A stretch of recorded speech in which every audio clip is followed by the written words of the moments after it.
Well, hello everyone, Kryptonite here and welcome back to Schedule 1. So in this video, we're going to be bringing you some tips and tricks. Hopefully some of them you may not know, but all in all, they're all going to help you with your gameplay of Schedule 1. So first of all, what we're going to do is talk about the skateboard. So the skateboard is by far the quickest mode of transport. The skateboard is definitely the quickest mode of transport and probably the easiest to get around with, although you don't have any storage for it. For me, I find I use the skateboard far more than any vehicle. I've got rid of all my vehicles because I just don't use them at all. Now the skateboard, you can pick up any of them, but I do recommend just saving the small amount of 1500 to get the golden skateboard. So that's what I highly recommend doing. Don't worry about the vehicles unless obviously you've got a few more properties and you need to transport goods between them. So as we head back to the bungalow here, we're going to talk about another tip.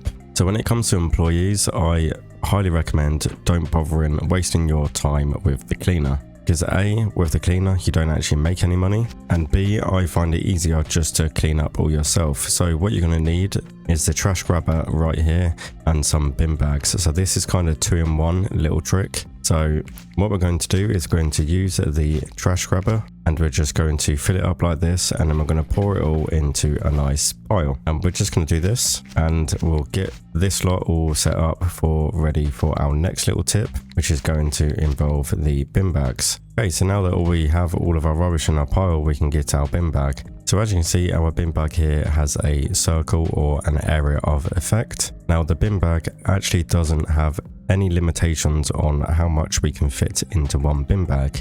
But as I said, what I like to do is clean up the place, put it in one big pile, and then we can go ahead and hold down E to bag up the rubbish. And then what we can do with this is we can just run down the street without bashing into any doors and losing our bin bag. So we can go ahead and run over here and we can actually deposit this in the cash for trash little bin right here. And there we go. We can go press start to process. And as you can see, just that small bit was a bonus little 36.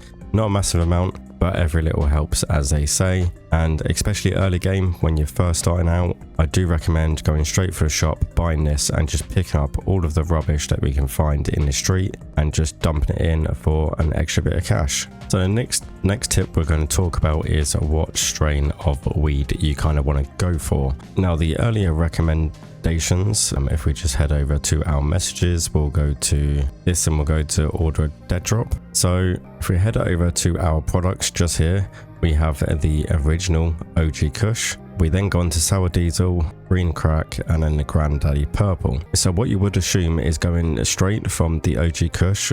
I wouldn't bother wasting your time with the sour diesel, not until a bit later game. And then people then tend to go straight for the granddaddy purple because the suggested price is a bit more at 44. But what I highly recommend doing is you go for the green crack and you stick with it. Now the reason being is you only have a $1 less price in the suggested asking price, but more importantly the addictiveness, which is a 34%, which is the highest out of all of these. Now if you mix it with two relatively simple and easy products, you can either go for the banana stink, which is just a donut, which increases it to 50%, or what I like to do is create the mega diamond, which is basically a mega bean to make the pink puke, and then some Viagra to make the mega diamond. And this here is 100% addictiveness, and you kind of just under double your actual suggested asking price. Now the reason why I say doing this is kind of ideal and definitely worth doing is if we go over here to our contacts, as you can see they have an addiction level. Now the higher this addiction level is, the more frequently they're going to want to purchase your product. Now customers will typically only want to deal once a day, but with a higher addiction level they are more likely to order more product off you for a slightly higher price. So I definitely recommend going for the green crack. Now if you want to be even more efficient just leading on to that and you want to make the most out of your space, I have here the mixing scenario here. But if you don't really want to worry about that, so if you want to sacrifice the extra amount of money you'll make from making these two products, you can kind of counteract that by doubling your production. So you could potentially get rid of these mixers, put some more planters down, and basically just make the standard green crack with the small sacrifice of not being able to mix.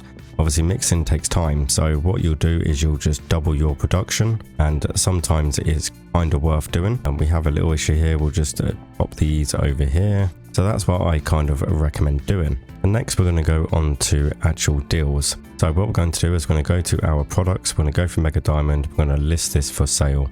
Now I'm going to bump this price up a little bit. I'm going to go for 100 just because I like to experiment a little bit. And what we're going to do is wait for these deals to come in ready for our next tip. Okay, so now we have a couple of deals coming in. What I recommend you do, and this is for more than one reason. Once you have a deal, obviously do your usual. You can either agree or you can counter offer. Now I have got jars of 5 in here and they want 3.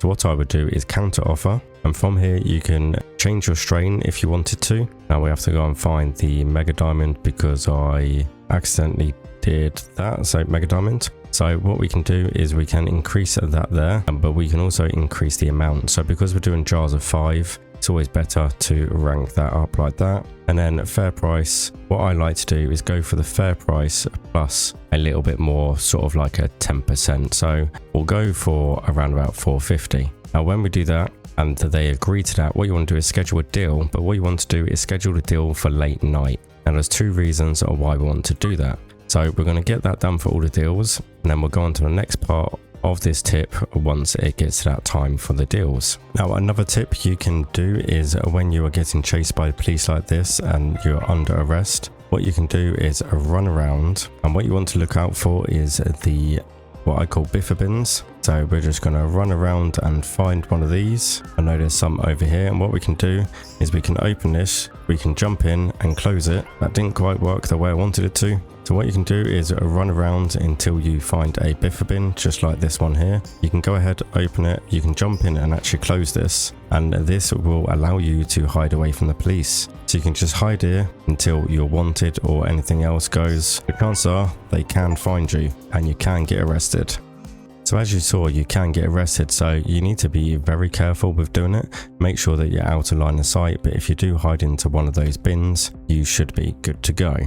Okay, so it's late at night and we have a deal ready, so we're going to head over there. But in the meantime, we're going to talk about one of the bonuses of dealing at night is, as we all know, the game doesn't progress past 4 AM. So that means that all the deals that we make and schedule for late at night, they will never expire because the game doesn't actually progress until we sleep up until 4 AM. But now we're here and we're going to make a deal. You will see the other bonus we get. So Tim is paying $390 for 5 Mega Diamond, so we're going to give her 5 Mega Diamond, and as you can see we get a $390 plus a 78% curfew bonus. Now that bonus is a 20% bonus of the overall cost of the deal, so that's why it's definitely worth waiting and doing your deals late at night. So throughout the day you can stack them all up, and then you can have like loads to do throughout the night as long as you kind of pay attention to where the police are doing their rounds. It's pretty simple. As you can see, I haven't really seen anyone in this deal, so it's not exactly the most difficult thing to do, but definitely 100% worth doing. So another thing that a lot of people don't realize they can do, and some of you are wondering how you get rid of items in your inventory that you don't want. So what you can do is you can go in your inventory, and if we select one here, we've got this discard down in the bottom right.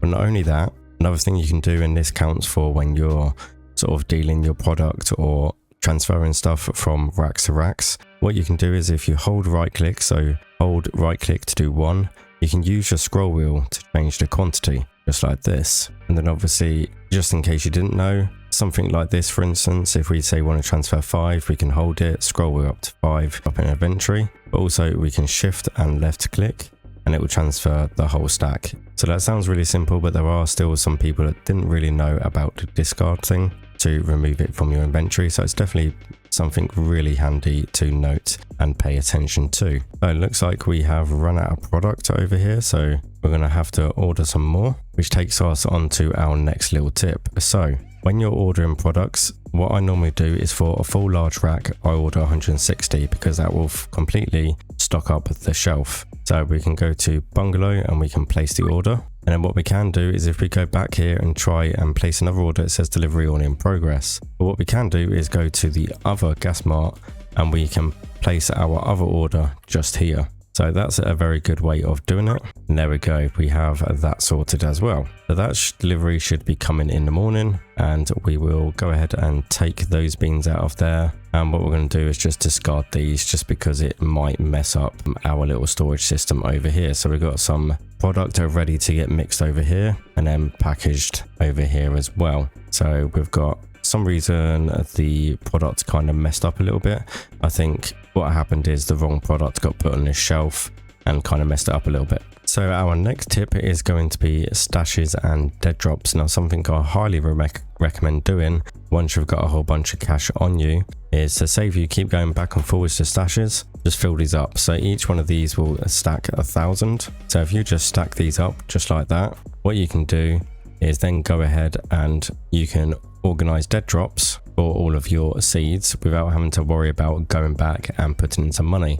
Now, once you've ordered enough product and your reputation increases, you will be able to go to the meetup where you can buy bulk of that required product from your supplier with no limitations on how much you can buy. Our next tip is going to be to do with the ATMs. So with the ATMs, you will always have a weekly limit of 10,000. So what you want to do is you want to unlock the money laundering as soon as possible. So laundromat is only a small little price of 4,000. And what you want to do is launder money as soon as you are available to, just because you will very quickly realize later on in the game that you will have a stupid amount of cash on you and you won't be able to put it onto your card with the limit that we have in the game. Okay, so the final two tips I have for you in today's video is all to do with the baseball bat. So the baseball bat can be found pretty much as soon as you start the game in the basketball court.